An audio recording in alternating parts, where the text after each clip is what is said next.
My name is Ashley Hansen. I am currently a 32-year-old housewife. My husband Sean, who is 38 years old, is a mama's boy and verbally abusive. We are a family of 4, including our 10-year-old son and 8-year-old daughter. After getting married, I have been living with my husband's parents, and for several years now, I have been troubled by my mother-in-law's whims. When I talk to my husband about it, he only says, "Just listen to what my mother says." It seems that my mother-in-law thinks of me as a slave she can use freely. She calls me right after waking up saying, "Come wake me up early," and my day starts by pulling her out of bed with my hands. Then I take her to the bathroom, help her change clothes, and then guide her to the living room for breakfast. My mother-in-law is physically disabled and needs my help to move around. Especially in the mornings, it is difficult for her to walk, but by afternoon, her body loosens up a bit, and she can walk slowly. "Hey, bring me some hot tea quickly. I'm done eating." "Yes, the water will boil soon," I reply, only to be yelled at. "Why didn't you boil the water beforehand? You know that I always have tea after meals." "Yesterday," she said, "don't boil the water until I finish eating." It seems that my mother-in-law enjoys making me suffer. I have been married to Sean for 10 years, but his mother's walking difficulties appeared only in the last 5 years, and they seem to be worsening despite hospital visits. I have suggested walking together as a form of rehabilitation, but she does not listen. Before she had difficulty walking, we used to cook and shop together and got along well. Gradually, she became verbally abusive towards me and started treating me like a slave. She used to call me Ash, but now she calls me Hey or Airhead.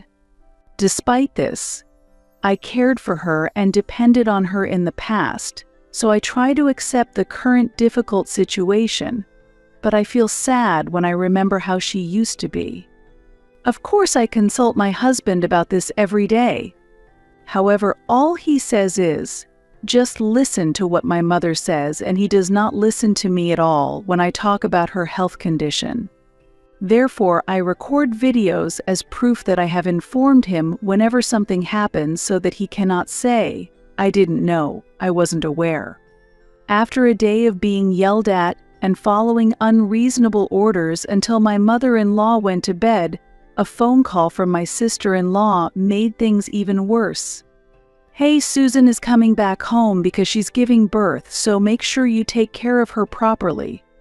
I had not even heard that she was pregnant, let alone married, and now she is coming back to give birth. "Mother, when did Susan get married?" "I didn't know about it. I just found out too. But she said she's coming back." "Do you have a problem with what I ordered?" she yelled loudly. From her words, I realized that I was seen only as a slave and as a caretaker for Susan. I judged that asking further would only upset her more, so I just replied, "Yes, I understand," and ended the conversation. When I went out to buy ingredients for dinner and returned home, there were piles of cardboard boxes in front of the entrance.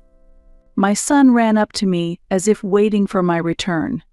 "Mom, Auntie says she's going to live here, and she says to make my room hers. Do something," he said. Then my daughter also came, running. "They're saying I have to share a room with my brother. We can fit 2 beds, but there's only room for 1 desk," the children said, looking unhappy. I approached my mother-in-law in the living room to verify the situation. "Mother, is what the children told me true?" However, she started talking over me. "Yes, if you heard it from the children, hurry up and move Tom's belongings to Mia's room. And for dinner, Susan wants to eat steak, so prepare that." That's. I heard Susan was coming, but I didn't know about the children's rooms or that dinner would be steak all of a sudden. Then, Susan suddenly started yelling at me. "Hey, Ashley, "You're not in a position to complain to Mom. You're just a parasite. Why are you acting so high and mighty? You should just listen to what Mom says and take care of her," she said, crossing her arms and glaring at me. The children were frightened by Susan's demeanor and hid behind me. To protect them, I said, "I will discuss this with my husband," and took them to their room. Once we reached the room, the children said, "When is that auntie going back? She's really angry and scary." Even as I was preparing dinner, the children were visibly anxious and didn't want to be left alone, staying close to me. Unable to wait until my husband finished work, I called him. "Did you know that Susan is coming back here to give birth today?" I asked, and he was surprised, not having heard about it either. After explaining the situation and talking about the children, he said, "Mom said to empty one of the children's rooms, right? There's no problem with that. If you have to prepare steak for dinner because Susan wants, just obey Mom.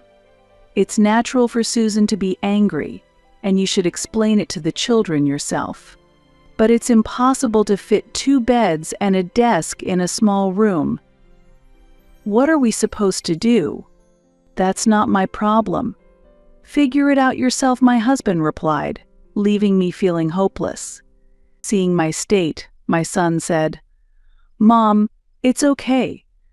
We just have to endure it," and my daughter also encouraged me. "We can endure it until Auntie leaves. It's all right."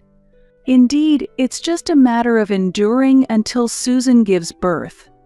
It's not like we have to endure forever, as the children have taught me, warming my heart. "Right, we just have to endure until Auntie leaves, but after that, let's return the room to how it was I promised." "I'm sorry for making you endure," I apologized, and the children, who had been looking anxious until now, smiled and said, "Hurry up and make dinner before Auntie gets angry." I then went to the kitchen, took out the meat from the freezer, and started preparing the steak. And not long after, my husband came home in a good mood. In his hand was a box of cake. As dinner time approached, the children came out of their room and were delighted to see the cake box. I thought my husband had bought the cake as an apology for making the children inconvenient and told them, "We'll have the cake after dinner." However, I was mistaken. "This cake is for Susan and Mom," my husband said matter-of-factly.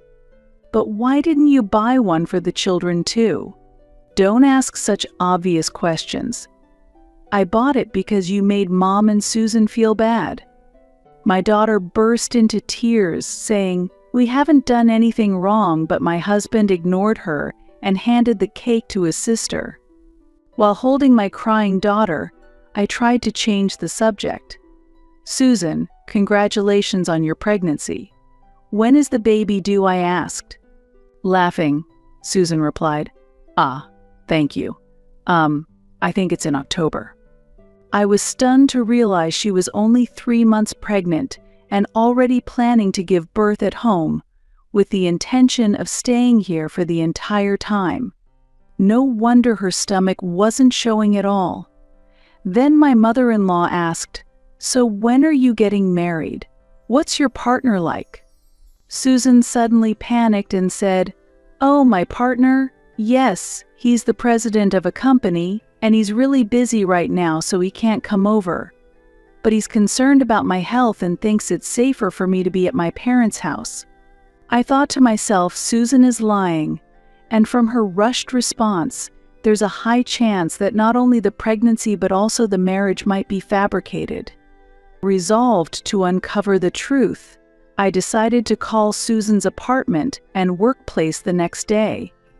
After completing my daily routine of caring for my mother-in-law and seeing my husband and children off, I told my mother-in-law I'll be stepping out for a bit and left the house. My first stop was the apartment where Susan used to live. By chance, the janitor was working in front of Susan's room, so I approached him. "Do you know if a person named Susan Hansen lived in this room?" I asked. The janitor replied, Are you an acquaintance of Ms. Hanson? Yes, I couldn't get in touch with her, so I came to check on her, I responded, and he seemed to believe me. Actually, I've also been unable to contact Ms. Hanson. She's half a year behind on rent, and I've been worried she might have collapsed inside, so I was about to unlock the door, he said, asking me to check with him. I readily agreed. Receiving the key from the visibly nervous janitor, I said, "It would be terrible if she had collapsed. I'll go in first, please follow me," and open the door. The entryway was cluttered with envelopes and postcards marked urgent notice. I went in first and called out loudly, "Susan! Susan! Are you there?" As I moved further inside, a man sitting on the sofa, startled by our unexpected entry, exclaimed, "Who are you?" "I'm calling the police," as he reached for his smartphone. The janitor explained, "I am the janitor of this building. We couldn't get in touch with Ms. Hanson, so we entered the room out of concern. We thought she might have collapsed here." He then pressed, "This apartment is for single occupancy, but who are you? We might need to call the police on you." The man, flustered, quickly sat down and introduced himself. "My name is Nick. I am dating Ms. Hanson." Nick explained that Susan told him to wait here until me and the children moved out, since her brother was planning to get a divorce. Susan was plotting to get my husband to divorce me and drive me and the children out of our home. Shocked by this revelation, I struggled to contain my voice and calmed myself. "I am an acquaintance of Susan. I was worried because I couldn't reach her. I heard she was pregnant. Is the child yours?" Nick replied with a look of surprise, "Pregnant." He was in an affair with Susan despite being married, and his divorce had been instigated when his ex-wife discovered the affair. Nick, a candidate for the next president at his father-in-law's company, saw his workplace position jeopardized by the divorce and was forced to resign. Having lost everything, Nick ended up relying on Susan's hospitality. He mentioned having a son from his previous marriage and expressed no intention of having another child with Susan, considering the harm the divorce had caused his son. While cohabitating with Susan, he couldn't stop thinking about his former family and regretted his actions, shedding tears. I wondered why he was sharing such personal information with strangers like us. He revealed that he had been troubled for a long time and wanted to confide in someone. The janitor asked, "Why do you stay with Ms. Hanson indefinitely?" and pointed out that it might be disrespectful to her, and suggested he reconsider his relationship with his former family. After some thought, Nick resolved to make a call, apparently to his ex-wife. He apologized for his mistakes and vowed to live in a way that would make her and his son proud, asking for a chance to prove his changed self. After ending the call, he apologized to us for his past behavior and resolved to start afresh, living independently and striving to be a father his son wouldn't be ashamed of. Finally, he thanked us for helping him see clearly, packed his belongings into a bag and left the room. After he departed, the janitor regretted not asking Nick to contact Susan for him. "Who is Ms. Hanson's guarantor for the rental agreement?" I asked. "Her brother," he replied. I suggested contacting the guarantor, and then I returned home. When I got home, Susan was crying, and my mother-in-law was comforting her. I pretended not to know anything and went to the bedroom to change. Susan entered my room without knocking. "Can you contact my partner using your mobile phone?" "Mine's been blocked and he's rejecting my calls," Susan said, "but I refused to contact a stranger using my account." This incident would later lead to Susan harboring resentment against me.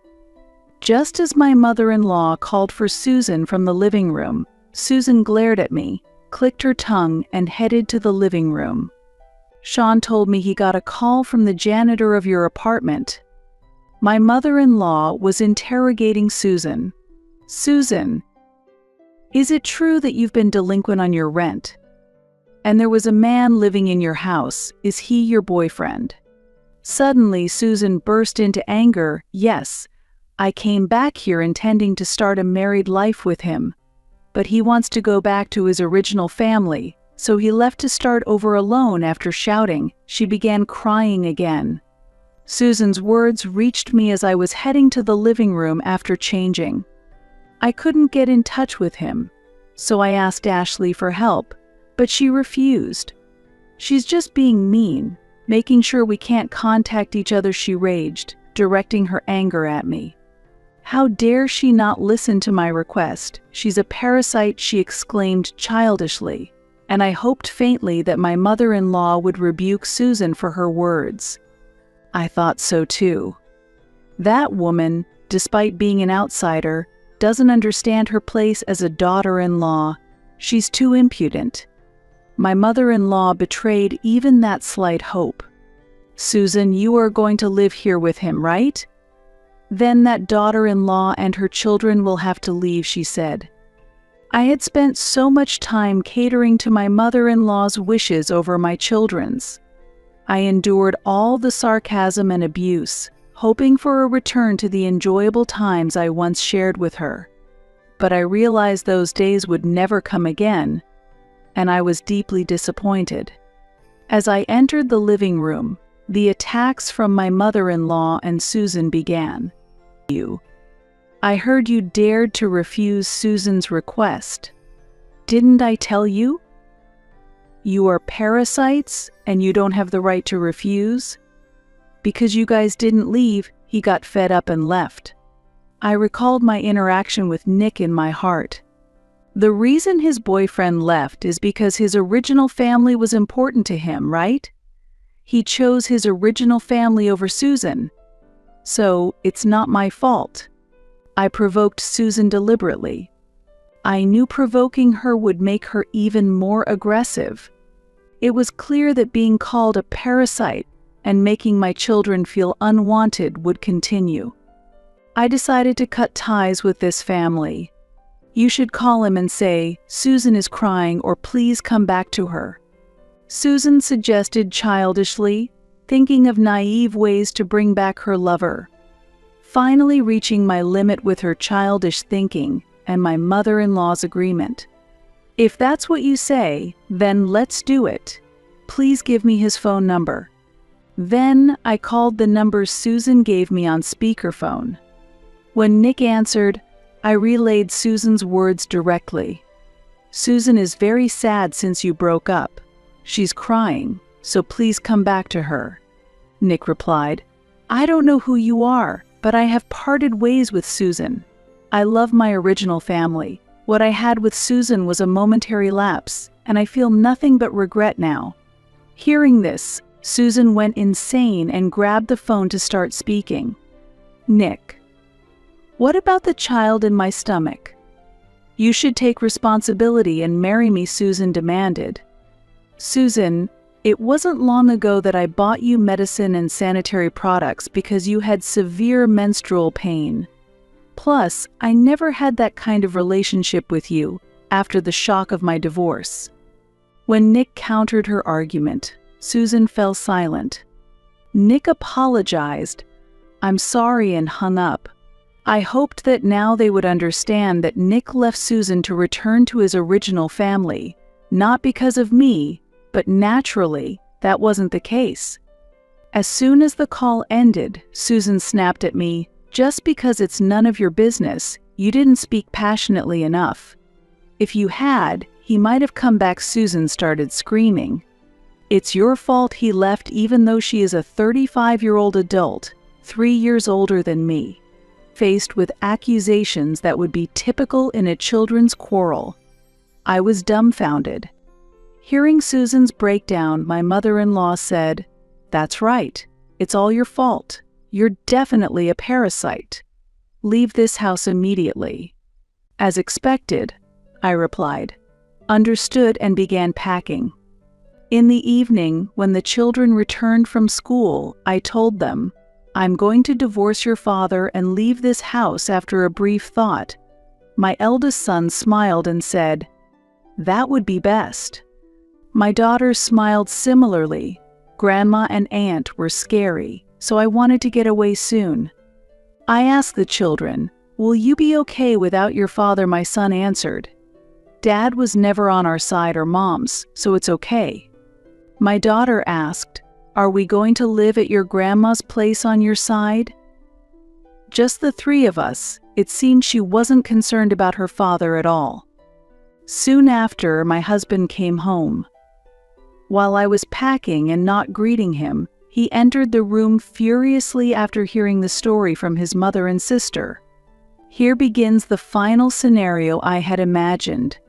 "Hey, you upset Mom and Susan. Didn't I tell you to just listen to Mom?" He repeated his usual phrase. "I understand. That's why I'm listening and leaving this house. Also, please sign this." I glared at my husband and spread the divorce papers in front of him. "Where will the 3 parasites go now?" He started signing with ease. "Even if you divorce a jobless parasite like you can't support 2 kids, can you?" he said as he returned to the living room. Then I called my brother and asked, "Could you come with a truck tomorrow morning to pick us up?" I had discussed my mother-in-law and husband's behavior with my brother before, and I had informed him about Susan's sudden arrival. My parents had heard the entire situation from my brother and had advised me to divorce, so the conversation was quick. Over the phone, my brother encouraged me, "Ashley, you've done well so far. Don't blame yourself." I felt somewhat relieved. The next day, my brother and his colleagues came with a truck, and they helped us move our belongings quickly. Susan, who coldly watched the proceedings with crossed arms, barely reacted when I said, "Please take care of your mother." She entered the house expressionlessly. Our new home was in a family-friendly room in a building owned by my father, located right next to my parents' house. Due to a vacancy, we were able to rent it at a low cost. My parents had suggested living together, but after being repeatedly called parasites by my husband's family, I didn't want to impose. The children were thrilled with the new apartment. They had already decided on their own rooms and were happily helping with the unpacking. It was a healing moment to hear their laughter a long time. Then my phone rang. It was my ex-husband sounding frantic. "Mom is in trouble. She's dripping excrement. She's calling for the slave to clean it up, so come quick." "Why should I come?" I responded casually. "Of course you should. Mom said you have to do it.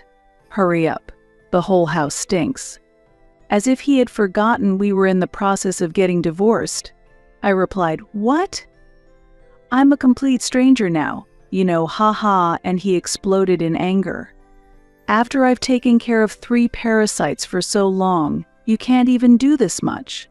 I could endure being called a parasite myself, but I reached my limit when he included the children. "Did you know your mother has dementia?" I've talked about the hospital's diagnosis several times, but you probably didn't listen. I even have video proof. I wouldn't go to your house, where you call my precious children parasites, since it's your beloved mother's smell. Think of it as an air freshener and bear with it. I let it all out in a rush. With my usually quiet and compliant self suddenly changing, my ex-husband was stunned into silence. "Your mother is rated as requiring level 2 care, so she needs help from waking to sleeping. It's tough, but good luck." I hung up and blocked his number. Susan also called, screaming, "Come clean up immediately," but I silently hung up and blocked her too. 2 weeks later, a letter arrived at my parents' house from my ex-husband detailing the tragic current situation of his family. Since I left, my mother-in-law, lacking someone to bully, has advanced in her dementia. Susan had returned home under the pretense of being pregnant and wanting to give birth at home just to live comfortably, but my ex blamed Susan for the lack of a caregiver for his mother. They searched for a care facility but only found expensive ones they couldn't afford, so they continued caregiving at home. Susan wanted to return to her previous apartment, but since the guarantor, my ex, had failed to pay the overdue rent and terminated the lease, she had no place to go and had to continue caregiving. Reluctantly, my ex and Susan took care of their mother, constantly fighting over who should do the caregiving. Ironically, although my mother-in-law sometimes forgets who my ex and Susan are, she never forgets to call me the slave. Waking up to the morning sun streaming through the window felt like a blessing for a new start in life for me and the kids. I have a pharmacist's license and hospital experience, but currently work in a drugstore. Returning to society after 10 years is challenging, but any hardship feels minor compared to living with my ex's family. The children quickly made friends at their new school and enjoy their daily routines. Above all, I am grateful that we can spend our days smiling as a family.